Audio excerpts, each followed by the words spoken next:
Второй Б класс, средняя Зырянская образовательная школа.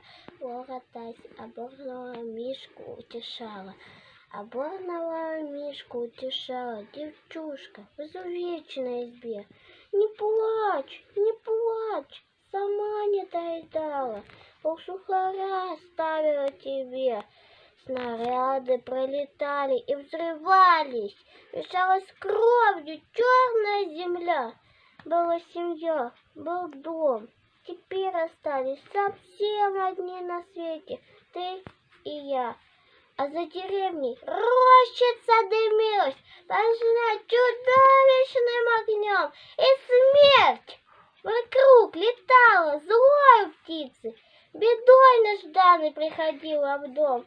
Ты слышишь, Миш, я сильная, не плачу, и мне дадут на фронте автомат. Я отомщу за то, что слезы прячу, за то, что наши сосенки горят.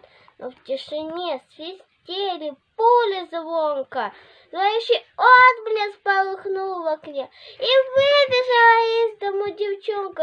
Ой, Мишка, Мишка, как же страшно мне. Молчание. Ни голоса не слышно. Победу нынче празднует страна, а сколько их, девчонок и мальчишек, осиротила подлая война.